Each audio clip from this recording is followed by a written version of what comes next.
പ്രിയപ്പെട്ട വിദ്യാർത്ഥി സുഹൃത്തുക്കളെ, കാലിക്കറ്റ് യൂണിവേഴ്സിറ്റി ഡിഗ്രി അഡ്മിഷന്റെ ഭാഗമായിട്ടുള്ള സെക്കൻഡ് അലോട്ട്മെന്റിന് ശേഷമുള്ള വൺ ടൈം എഡിറ്റിംഗ് ആരംഭിച്ചിട്ടുണ്ട്. വിദ്യാർത്ഥികൾക്ക് ഇപ്പോൾ നിങ്ങളുടെ സ്റ്റുഡൻസ് ലോഗിൻ ഓപ്പൺ ചെയ്ത് എഡിറ്റിംഗ് ചെയ്യാവുന്നതാണ്. ജൂലൈ 6, 7 തീയതികളിലാണ് എഡിറ്റിംഗ്. ഇന്നും നാളെയുമാണ് എഡിറ്റിംഗ് ചില വിദ്യാർത്ഥികൾ നിർബന്ധമായി ചെയ്യേണ്ടവരുണ്ട്. ചില വിദ്യാർത്ഥികൾ എന്ന് പറയുന്നത്, നിങ്ങൾ അലോട്ട്മെന്റ് ലഭിച്ചതിന് ശേഷം അലോട്ട്മെന്റ് പുറത്തു പോകരുത് എന്ന് പറഞ്ഞാൽ, ഫസ്റ്റ് അലോട്ട്മെന്റ് ലഭിച്ചു, മാൻഡേറ്ററി ഫീ അടച്ചില്ല, നിങ്ങൾ അലോട്ട്മെന്റ് പുറത്താണ്, ഒരു നിർബന്ധമായിട്ട് എഡിറ്റിംഗ് ചെയ്തെങ്കിൽ മാത്രമേ തേർഡ് അലോട്ട്മെന്റിലേക്ക് പരിഗണിക്കുള്ളൂ. അതുപോലെ തന്നെ അടുത്ത ഒരു കൂട്ടരെന്ന് പറയുന്നത്, നിങ്ങൾക്ക് മാൻഡേറ്ററി ഫീ അടച്ചു, സെക്കൻഡ് അലോട്ട്മെന്റ് ലഭിച്ച സമയത്ത് കോളേജിൽ പോയിട്ട് അഡ്മിഷൻ എടുത്തിട്ടില്ല, മാൻഡേറ്ററി ഫീ അടക്കാതെ അലോട്ട്മെന്റ് പുറത്തു പോകരും, മാൻഡേറ്ററി ഫീ അടച്ച് കോളേജിൽ പോയിട്ട് അഡ്മിഷൻ എടുക്കാത്തവരും നിർബന്ധമായിട്ടും എഡിറ്റിംഗ് ചെയ്തെങ്കിൽ മാത്രമേ തേർഡ് അലോട്ട്മെന്റിലേക്ക് പരിഗണിക്കുകയുള്ളൂ. ഓക്കെ.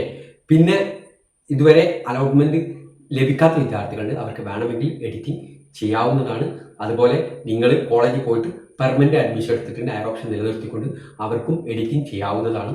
അതുപോലെ തന്നെ വിദ്യാർത്ഥികൾ ശ്രദ്ധിക്കേണ്ട മറ്റൊരു വശം എന്ന് പറയുന്നത്, നിങ്ങൾക്ക് ഫസ്റ്റ് ഓപ്ഷനിലാണ് അഡ്മിഷൻ ലഭിച്ചതെങ്കിൽ നിങ്ങൾക്ക് എഡിറ്റിംഗ് പോസിബിൾ ആയിരിക്കില്ല. നിങ്ങൾക്ക് കിട്ടിയ ഓപ്ഷനിൽ തൃപ്തികരമായിട്ട് ആ ഓപ്ഷൻ ഡിലീറ്റ് ചെയ്തിട്ടുണ്ടെങ്കിലും അവർക്കും എഡിറ്റിംഗും പോസിബിൾ ആയിരിക്കില്ല എന്നുള്ളത് മനസ്സിലാക്കി വെക്കുക. എഡിറ്റിംഗിൽ എല്ലാവിധ എഡിറ്റിംഗും ചെയ്യാം, പുതിയ കോളേജ് ആഡ് ചെയ്യാം, നിലവിലുള്ള കോളേജ് ഡിലീറ്റ് ചെയ്യാം, എല്ലാ ഫെസിലിറ്റിയും ഇപ്പോൾ അവൈലബിൾ ആണ്. ആ ഫെസിലിറ്റി എല്ലാം വിദ്യാർത്ഥികൾ വളരെ കൃത്യമായിട്ട് ചൂസ് ചെയ്യേണ്ടതാണ് എന്നുള്ളതാണ് വിദ്യാർത്ഥികളോട് പറയാനുള്ളത്. ഈ കാര്യം വളരെ സാവധാനത്തിൽ, വളരെ വൃത്തിയോടുകൂടി ചെയ്ത് പൂർത്തീകരിക്കുക. നിങ്ങൾ എന്തെങ്കിലും തെറ്റ് വരുത്തിയാൽ നിങ്ങൾക്ക് അത് തേർഡ് അലോട്ട്മെന്റ് പരിഗണിക്കുന്നതിന് തടസ്സമാണ്.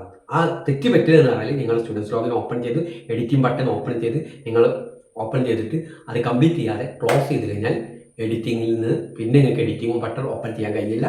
അതുപോലെ തന്നെ നിങ്ങൾ അലോട്ട്മെന്റിൽ നിന്ന് പുറത്താക്കും, തേർഡ് അലോട്ട്മെന്റിൽ ഉണ്ടായിരിക്കില്ല എന്നുള്ളതും കൃത്യമായിട്ട് മനസ്സിലാക്കി വെക്കേണ്ട ഒന്നാണ്. അതുകൊണ്ട് വളരെ കൃത്യമായിട്ട് നിങ്ങൾ അടുത്തുള്ള അക്ഷയ സെന്ററിലോ അല്ലെങ്കിൽ ഇന്റർനെറ്റ് കഫേയിലൊക്കെ പോയി ചെയ്യുന്നതായിരിക്കും ഒരു വിധത്തിൽ നല്ലത് എന്ന് കൂടി വിദ്യാർത്ഥികളെ അറിയിക്കുന്നു. Okay, thank you.